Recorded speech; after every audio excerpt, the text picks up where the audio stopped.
Hello everyone, मैं नीता तिवारी आप सभी का स्वागत करती हूँ आपके अपने स्मार्ट लर्निंग के प्लेटफॉर्म पे।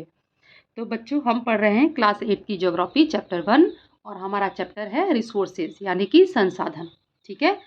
और इससे ये इसका सेकेंड पार्ट है। फर्स्ट पार्ट में हमने क्या पढ़ा था कि दो बच्चे हैं, है ना, राजू और उसकी सिस्टर है मोना। वो दोनों अपनी मम्मी के साथ में मिल करके घर की सफाई कर रहे होते हैं, है ना। तो उसकी जो मम्मी होती है वो बताती है कि सफाई करते वक़्त जो भी सामान उनको दिखाई देता है, तो उनकी मदर बताती है कि जो भी चीज़ें तुम देख रहे हो, चाहे तुम्हारी टेक्स्ट बुक हो या हनी की बोतल हो या पेन पेंसिल हो या क्लोथ्स हो, मतलब कुछ भी, जो भी चीज़ तुम देख रहे हो, ये सारी चीज़ें हमारी नीड्स को, हमारी ज़रूरतों को सैटिस्फाई करती है, हमारे लिए हमारी आवश्यकताओं को पूरा करती है। इसलिए ये सारी चीज़ें क्या हैं, इन्हें क्या बोलते हैं? रिसोर्स बोलते हैं, यानी कि संसाधन बोलते हैं। ठीक है? यानी कि कहने का मतलब क्या है कि कोई भी चीज़, है ना, एनीथिंग जो आपकी नीड को, है ना, हमारी ज़रूरतों को सैटिस्फाई करता है, उसे हम क्या बोलते हैं? संसाधन बोलते हैं। तो ये इसका सेकंड पार्ट है। चलिए हम शुरू करते हैं आगे की स्टोरी। ठीक है? देखते हैं कि अब जो राजू है उसके मन में जब ये सारी बातें, देखिए बच्चों के मन में बहुत सारे सवाल उठते हैं ना, तो जब उसकी मदर ये सारी चीज़ें बताती हैं, तो अब राजू के मन में सवाल उठने लगे, क्वेश्चन होने लगे, ठीक है? तो अब राजू क्या क्वेश्चन करता है कि how does something become a resource? Raju now wanted to know. Amma told the children that things become resources only when they have a value.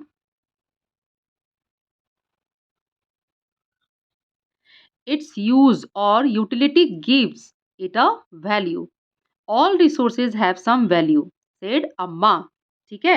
अब जो राजू है, जब उसे पता चला कि ये सारी चीजें जो हैं, चाहे उसकी टेक्स्ट बुक हो या क्लोथ्स हो, मतलब जो भी चीजें हैं, ये सारी चीजें रिसोर्सेज हैं, तो वो जानना चाहता है कि ये सारी चीजें रिसोर्सेज कैसे बन जाती हैं, है ना। हाउ डज समथिंग बिकम्स, क्या है, रिसोर्स। तो अब उसकी मम्मी जो है, अम्मा जो है, वो बताती है। ठीक है, तो चलो हम इसको यहाँ पहले समझते हैं कि राजू अब जानना चाहता था कि कोई भी वस्तु संसाधन कैसे बनती है, कोई भी जो चीज़ है, कोई भी सामान है, वो रिसोर्स कैसे बन जाती है। ठीक है, तो अम्मा ने बच्चों को बताया कि वस्तुएं उस समय संसाधन बनती हैं जब उनका कोई मूल्य हो, यानी कि उनका कोई वैल्यू हो। इसका प्रयोग अथवा उपयोगिता इसे मूल्य प्रदान करता है। ठीक है, सभी संसाधन मूल्यवान होते हैं, अम्मा ने कहा।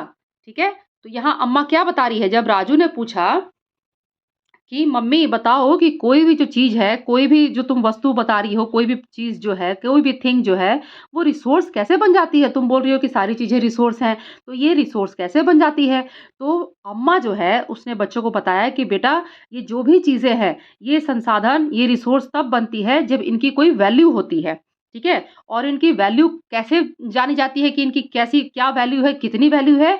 तो इसके यूज़ से और इसकी यूटिलिटी से, ठीक है, इनके वैल्यू का पता किया जाता है। समझ गए? चलिए आगे बढ़ते हैं। देखते हैं आगे क्या है। हम्म, एक मिनट। चलिए।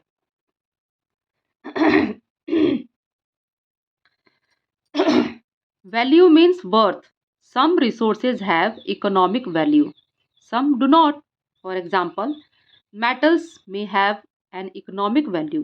A beautiful landscape may not. But both are important and satisfy human needs. ठीक है। अब जो मम्मा है उनकी, राजू की और मोना की, उन्हें बताती है क्या, मूल्य का अर्थ क्या होता है? महत्व होता है। किस चीज का कितना महत्व है। ठीक है, कितना ज्यादा वो इम्पोर्टेंट है, कितना इम्पोर्टेंस रखता है आपके लिए, उससे उसकी वैल्यू को नापा जाता है, समझा जाता है। ठीक है, तो कुछ संसाधनों यानी कि कुछ रिसोर्सेज का आर्थिक मूल्य होता है, यानी कि इकोनॉमिक मूल्य होता है। ठीक है ना, वैल्यू होता है, जबकि कुछ संसाधनों का इकोनॉमिक वैल्यू नहीं होता है। ठीक है, अब एग्जाम्पल में देखिए कि मेटल्स जो होते हैं, इनकी इकोनॉमिक मूल्य, इनकी होती है, इकोनॉमिक वैल्यू होती है, लेकिन एक मनोरम भूदृश्य का आर्थिक मूल्य नहीं होता। यानी कि एक ब्यूटीफुल लैंडस्केप जो है, इसकी कोई भी आर्थिक जो वैल्यू होती है, वो इकोनॉमिक वैल्यू नहीं होती है। लेकिन ये दोनों चीज़ें क्या हैं?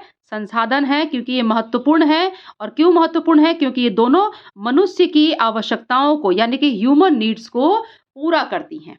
ठीक है? चलिए आगे बढ़ते हैं।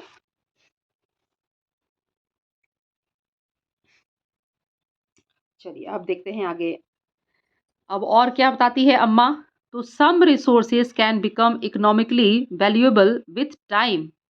Your grandmothers home remedies have no commercial value today, but if they are patented and sold by a medical firm tomorrow, they could become economically valuable. ठीक है? अब जो राजू की अम्मा है वो बोलती है कि देखो बच्चे, कुछ जो रिसोर्स होते हैं वो समय के साथ आर्थिक रूप से मूल्यवान हो सकते हैं। ठीक है ना? इकोनॉमिक वैल्यू उनकी बढ़ सकती है। कुछ रिसोर्स ऐसे होते हैं जो कि टाइम के साथ में उनकी वैल्यू भी, इकोनॉमिक वैल्यू, ठीक है, उनकी बढ़ सकती है।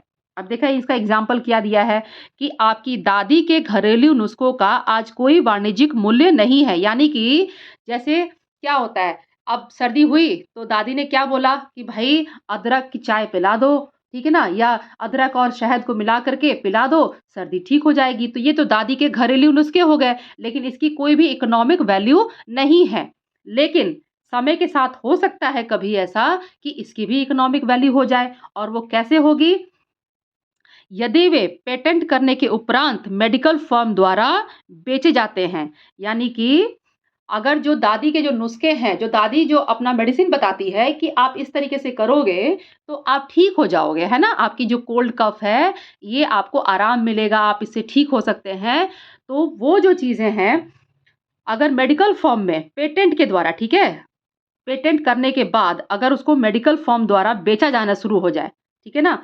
तब वे आर्थिक रूप से मूल्यवान हो सकते हैं, ठीक है? क्योंकि उनकी क्या होगा, उनकी इकोनॉमिक वैल्यू मार्केट में बढ़ जाएगी। आप जाओगे, अब दादी के जो नुस्खे जो कोई नहीं जानता था, वो मार्केट में जाने के बाद क्या होगा, सभी को पता चलेगा, अच्छा दादी के ये जो मेडिसिन है, ये एक स्पेसिफिक नाम के साथ बिकने लगेगा, है ना? ये एक एग्जाम्पल है। तो वो क्या होगा, उसकी जो वैल्यू है वो बढ़ जाएगी, ठीक है? अब समझिए यहाँ पर पेटेंट का क्या मतलब होता है।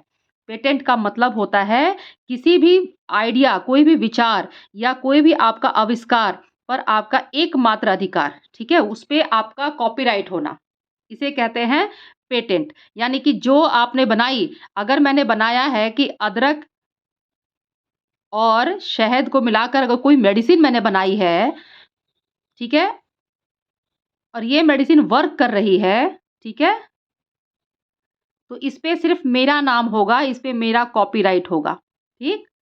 और ये मेरे नाम से ही बिकेगा। तो इसे हम कहते हैं पेटेंट। ये मार्केट में जब आएगा, तो वो किस नाम से आएगा? जो नाम मैं उसे दूँगी। क्लियर? चलिए। मेरा भी थोड़ा गला फँसा हुआ है। चलिए आगे बढ़ते हैं। यहाँ तक तो आई होप कि आप सभी को समझ में आ गया होगा। रिसोर्स के बारे में बहुत कुछ समझ गए होंगे। चलिए आगे देखते हैं। देखिए, time and technology are two important factors that can change substances into resources. Both are related to the needs of the people. ठीक है?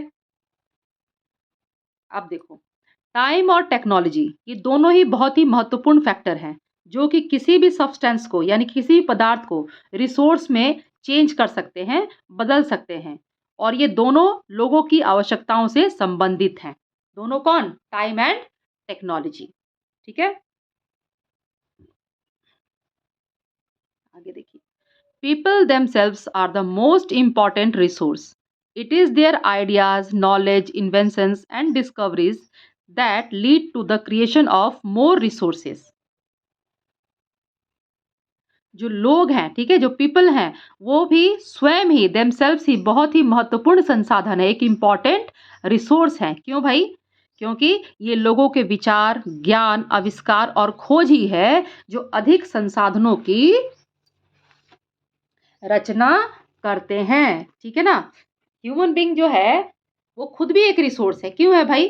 क्योंकि हमारे पास इतने सारे आइडियाज़ हैं, इतने इन्वेंशन होते रहते हैं, लोग नई-नई चीज़ें खोजते रहते हैं, आविष्कार करते रहते हैं, है ना?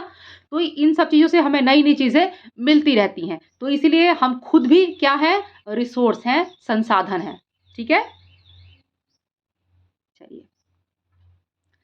Each discovery or invention leads to many others. The discovery of fire led to the practice of cooking and other process, while the invention of the wheel ultimately resulted in development of newer modes of transport. देखिए क्या बताया जा रहा है कि प्रत्येक खोज, every discovery अथवा आविष्कार यानी कि और इन्वेंशन से बहुत से अन्य खोज और आविष्कार होते हैं। ठीक है, हर एक जो भी डिस्कवरी हुई है और जो भी इन्वेंशंस हुए हैं उनके उनसे क्या हुआ है कि और ज़्यादा दूसरे भी खोज हुए और आविष्कार हुए। जैसे कि एग्जाम्पल देखिए कि आग की खोज से खाना पकाने की पद्धति एवं अन्य प्रक्रियाओं का प्रचलन शुरू हुआ। ठीक है, जब लोगों को पता चला आग जलाना, लोगों ने जब सीखा तो आग जलाने के साथ साथ और क्या नया उन्होंने सीख लिया, खाना पकाना सीख लिया और भी बहुत सारे काम उससे उन्होंने सीख लिया, है ना। इसी प्रकार जब लोगों ने व्हील बनाना सीखा, ठीक है, पहिए का आविष्कार किया, व्हील बनाना सीखा, तो बाद में क्या हुआ देखिए, अब हमारे पास कितनी सारी गाड़ियां हैं ना, हमारे पास क्या क्या है, कार है, बस है, ट्रक है, साइकिल है, मतलब सो मेनी ट्रांसपोर्ट, है ना। तो हमारे पास इतने सारी चीजें जो हैं, तो एक छोटे से आविष्कार से, आविष्कार तो किसका हुआ था, व्हील का हुआ था, पहिए का हुआ था, लेकिन उस पहिए के आविष्कार से एक नया आविष्कार भी हो गया, एक नई खोज भी की। किसने की, जो पीपल हैं, है ना, ह्यूमन बीइंग ने की। इसीलिए हम खुद भी क्या है, रिसोर्स हैं। क्लियर। हाइड्रो इलेक्ट्रिसिटी ने तेजी से बहते जल से ऊर्जा यानी कि एनर्जी उत्पन्न करके इसे भी इंपॉर्टेंट रिसोर्स बना दिया। ठीक है, हाइड्रो इलेक्ट्रिसिटी ने तेजी से बहते हुए जल से यानी कि जो बहुत तेजी से वाटरफॉल होता है ना, उससे जो एनर्जी निकलती है उससे भी क्या बनाना शुरू कर दिया है, इलेक्ट्रिसिटी उत्पन्न करना शुरू कर दिया। ठीक है, तो इसीलिए ये भी क्या हमारे लिए हो गया, एक इंपॉर्टेंट रिसोर्स बन गया। ठीक है, यानी कि हर वो चीज जो हमारे नीड को सेटिस्फाई करती है, हमारे लिए ज़रूरत, हमारी आवश्यकताओं को पूरा करती है, हमारी ज़रूरतों को पूरा करती है, वो सारी चीज़ें क्या कहलाती हैं, रिसोर्स कहलाती हैं। ठीक है, चलिए आगे और है, बस आज के वीडियो में बच्चों इतना ही है। इसके आगे आई थिंक हम लोग का जो है क्या है, टाइप्स ऑफ रिसोर्सेज है। हाँ, इसके नेक्स्ट वीडियो में हम लोग पढ़ेंगे टाइप्स ऑफ रिसोर्सेज। कितने टाइप के रिसोर्सेज होते हैं वो हम इसके अगले वीडियो में पढ़ेंगे। आज की वीडियो में बस इतना ही। अब आप लोग मेरे वीडियो को देखिए, वीडियो देखने के बाद आपको पसंद आ जाए तो मेरे वीडियो को लाइक कर दीजिए। अगर अभी तक आपने मेरे चैनल को सब्सक्राइब नहीं किया है या आप पहली बार मेरे चैनल पर आए हैं, पहली बार मेरे चैनल को देख रहे हैं, तो प्यारे बच्चों आप सभी से रिक्वेस्ट है कि आप लोग मेरे चैनल को ज़रूर से ज़रूर सब्सक्राइब कर लीजिए और मेरे वीडियो को आप ज़्यादा से ज़्यादा शेयर करिए अपने दोस्तों तक, ताकि वो भी मेरे वीडियो को देख सके। ठीक है, और अपना प्यार, ढेर सारा प्यार कमेंट के थ्रू मुझे ज़रूर दीजिए, मुझे बताइए कि आपको मेरा वीडियो कैसा लगता है। तो चलिए प्यारे बच्चों, अब हम नेक्स्ट वीडियो मिलेंगे, तब तक आप लोग पढ़ते रहिए, खुश रहिए, मुस्कुराते रहिए। Bye bye.